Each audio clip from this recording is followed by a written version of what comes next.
ये सूक्ष्म जगत का मामला है। इसमें ये भाव से चलता है। भाव से ही आप ईश्वर से जुड़ जाते हैं तुरंत।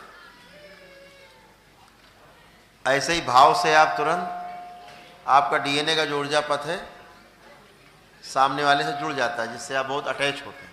जैसे कोई जानवर होता है पालतू, तो पालतू जानवर से डीएनए आपका जुड़ जाता है ऊर्जा पथ, उसके ऊर्जा पथ से। अक्सर आपने देखा होगा वो प्यार करता है, कमजोर होता है, छोटा होता है। मेरे यहाँ भी है एक कुत्ता, बहुत कोमल हृदय होती है, जो दिल से जुड़ता है, उसकी मृत्यु हो जाती है। जब कोई तांत्रिक प्रयोग होते हैं तो किसी गाय की, पालतू कुत्ते की, पालतू तोते की, बिल्ली की, इस तरह की पशु पक्षी की मृत्यु हो जाती है। क्यों हो जाती है? इसी वजह से होती कि आपको बहुत चाहता है। और जब आप पर कोई इस प्रकार के तामसिक प्रयोग होते हैं, कोई अविचारिक प्रयोग होते हैं, कोई अविचारिक क्रिया होती है, तो वो अपने ऊपर ले लेता है, क्योंकि आपके डीएनए ऊर्जा पथ में जुड़ा होता है, वो आपसे अटैच होता है। आप भी उसे प्यार करते हो, वो भी आपको प्यार करता है, तो दोनों का ऊर्जा पथ जुड़ जाता है, एक हो जाता है।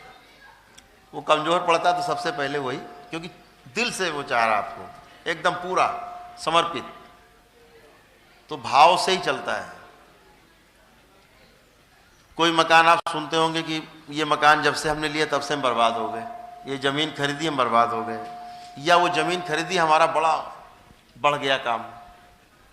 तो उस संपत्ति का, चाहे वह चल संपत्ति हो, बोले गाड़ी खरीदी तब से जो है बर्बाद हो गए, बोले एक गाड़ी खरीदी 10 गाड़ी बन गई।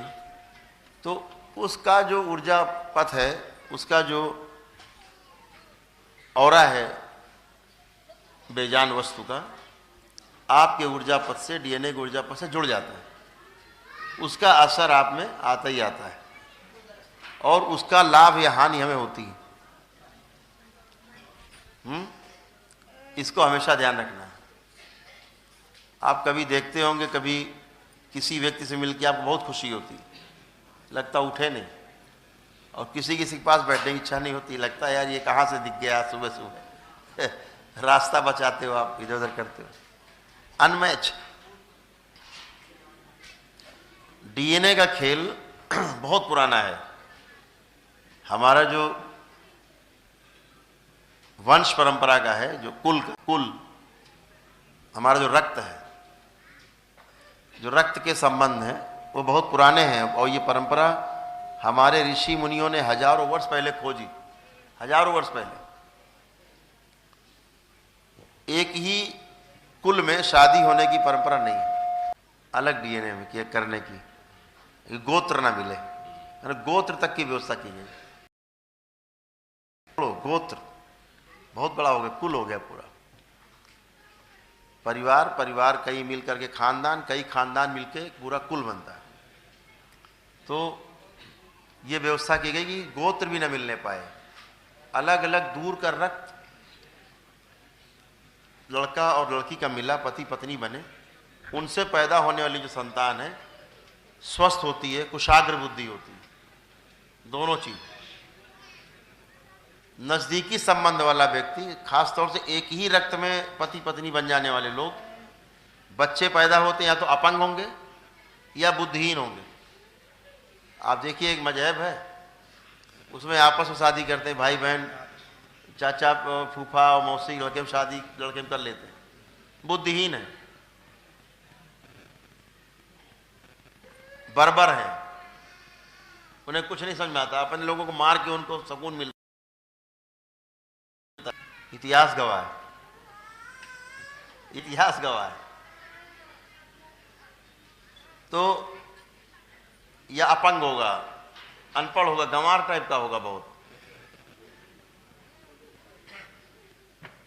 और जल्दी रोगी होगा। उस मजहब के लोग देखिए आपको रोगी मिलेंगे बहुत आपको। थोड़ी सी उम्र हुई हो, खो खो खो खो खो खो करते बैठे मिलेंगे दरवाजे पे, हैं? तो ये इसी कारण से होता है कि नजदीकी रक्त के संबंधी होते हैं, कुशाग्र बुद्धि नहीं होती। चालूबंदी कर गए, कुशाग्र बुद्धि नहीं। तो इसको समझना है।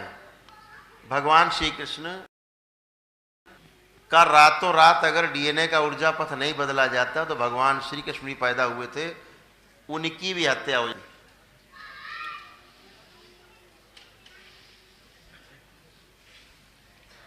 तो वसुदेव जी ने रातों रात पैदा हुए भगवान श्री कृष्ण और नंदगांव, डीएनए का ऊर्जा पथ बदल दिया, जसोदा मैया का दूध पिया भगवान श्री कृष्ण, डीएनए का ऊर्जा पथ बदल गया, उधर का इधर, इधर का उधर।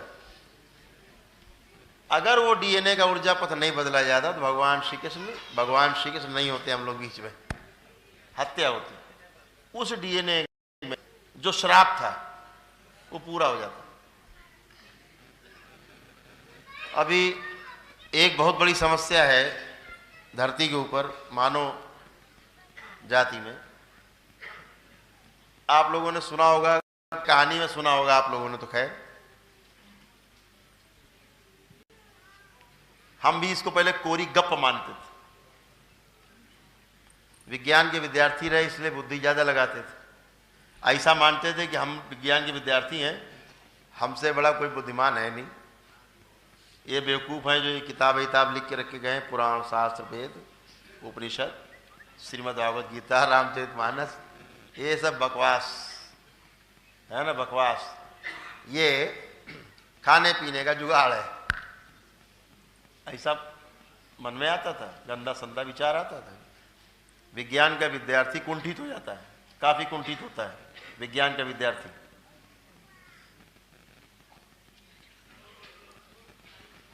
अवधारणा बना लेता है गहरी, गलत अवधारणा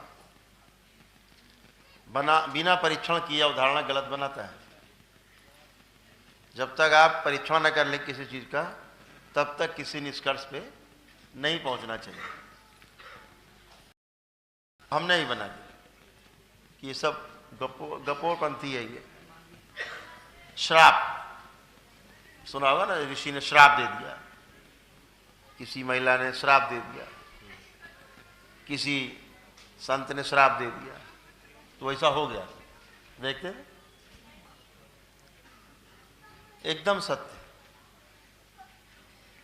रोज देखते हैं।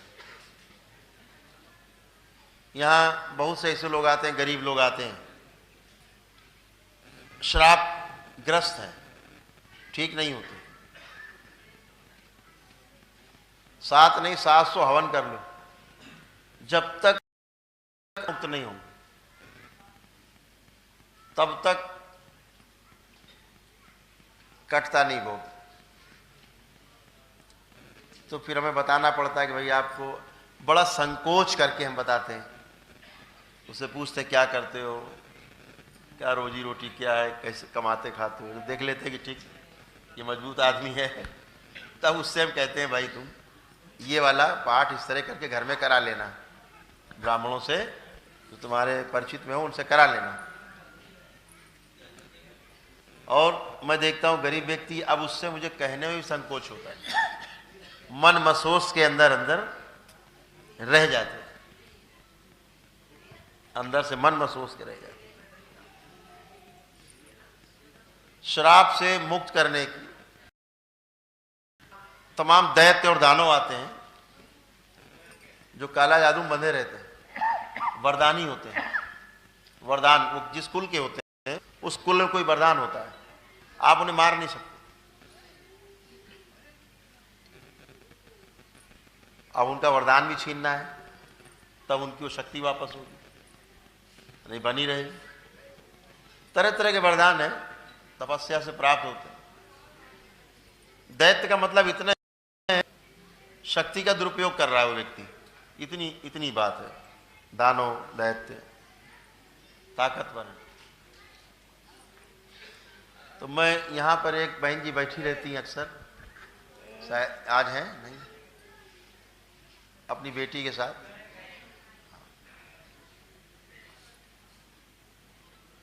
तो अब मैं उनको, वो काफी कमजोर है, अब वो तड़पती भी रहती थी। आराम भी हुआ, लेकिन हम देख रहे हैं कि श्राप है। श्राप कहाँ है? मायके का भी श्राप है और ससुराल का भी श्राप है, दोनों जगह श्रापग्रस्त है। वो ठीक नहीं हो सकती। कैसे कैसे करके उन्होंने अपने हवन वगैरह किए होंगे। अब हम देखते हैं कि वो मुश्किल काम हो गया। तो बहुत बार उन्होंने कहा, 20-25 बार कहा। तो एक दिन हमने कहा, बहन जी कैसे बताएं हम आपको कि आप श्रापग्रस्त हो और आप कमजोर भी हो, हम पता है कि आप नहीं कर सकते उसका।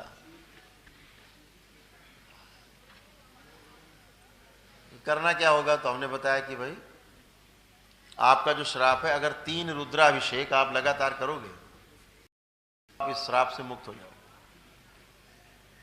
तो उनका हम कोशिश करेंगे, है तो नहीं पैसा मेरे पास। मुझको अंदर से रोज ये बात प्रार्थना करते थे दरबार से कि कैसे हो कैसे हो, इससे कैसे निजात पाई जाए। तो इस बार उम्मीद है कि परम पूजनी बाबा जी के जन्म दिवस पर इस ब्रह्मांड की दिव्य शक्तियां इस दरबार को जरूर ऐसी शक्ति प्रदान करेंगे। बाबा माता के जन्मदिन में कोई गिफ्ट जरूर देंगे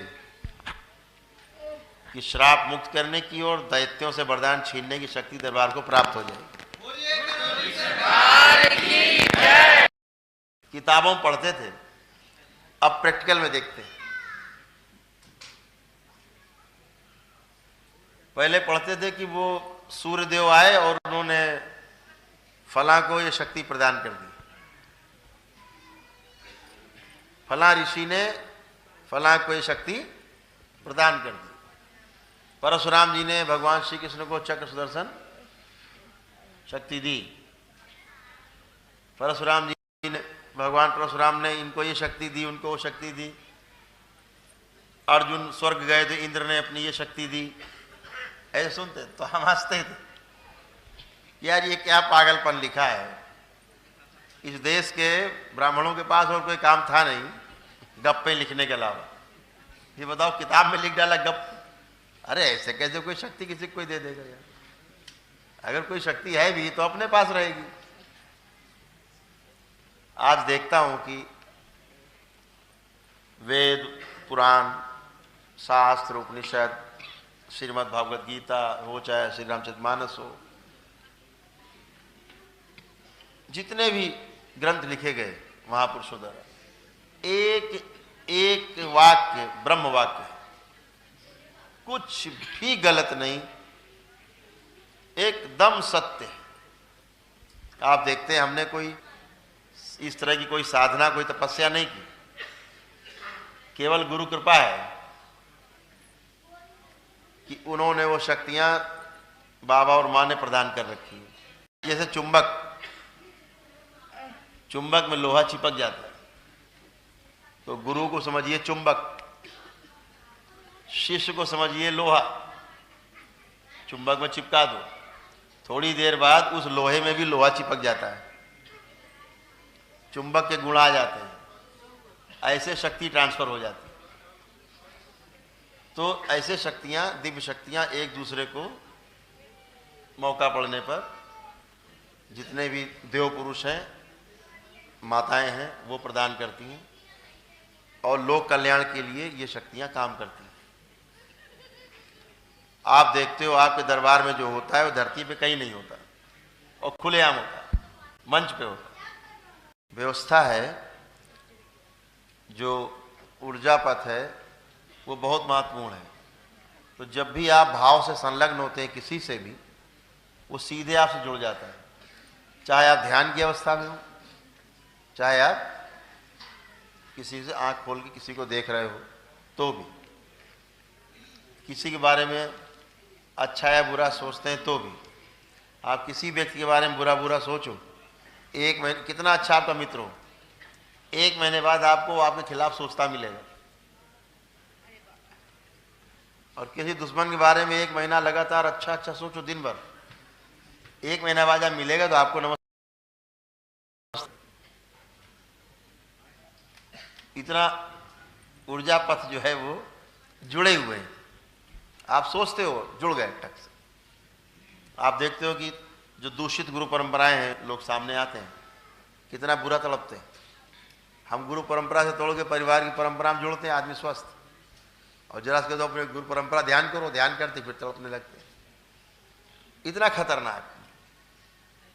यही होता था जब शुरू में आदमी गृहस्थ जीवन त्यागता था, संन्यास लेता था, वानप्रस्थी के बाद चौथे आश्रम में प्रवेश करता था, वर्णाश्रम, चौथे आश्रम में। तो ये सोच के जाता था कि ऋषि मुनियों का ये जो डीएनए का ऊर्जा पथ ये शुद्ध है, भावपथ। तो गुरु क्या करता था, उसको उसके परिवार के डीएनए के ऊर्जा पथ से तोड़ता था, अपने में लाता था, नया जन्म देता था, नया नाम देता था। उसका ऊर्जा पथ जो कि ध्यान का था, शांति का था, उसमें जुड़ने के बाद वो शांति महसूस करता था। इसीलिए लोग परिवार छोड़ के, गृहस्थी खड़बड़ खड़बड़ छोड़ के, अरे सब बवाल छोड़ो, शांति भी उसमें जाता था। आज गुरु परंपराएं ज़्यादा दूषित हो गई परिवार से। परिवार फिर भी ठीक है, परिवार चाहे 4, 6, 10 लोगों में चल जाएगा काम। गुरु परंपरा में हजारों लोग, पता नहीं कौन क्या कर रहा, भगवान ही मालिक। समझ रहे हैं? और तो और छोड़ो, पता नहीं गुरु ही क्या कर रहा है, वो और संकट। ये एक ऐसी व्यवस्था है, जब आप सोचते हो तो आप जुड़ जाते हो, पर प्रार्थना करते हो, किसी के लिए संकल्प करते हो, जुड़ जाते हो। आप कोई प्रार्थना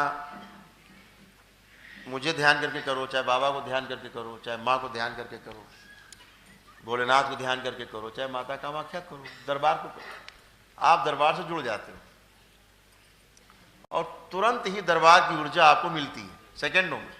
आप बहुत लोगों ने महसूस किया होगा घरों में कि कोई संकट हुआ, आपने तुरंत बाबा को याद किया, आप तुरंत कनेक्ट होते हो सेकेंड में, और यहाँ की ऊर्जा बहने लगती है और सामने वाले की कुटाई चालू हो जाती है। अर्जेंट हाथ हाथ बन जाएंगे, कुटाई चालू हो जाए, तो ये आपको तुरंत दिखता है। तो यही प्रमाण है इसका कि आप सेकंड में कनेक्ट हो जाते हो।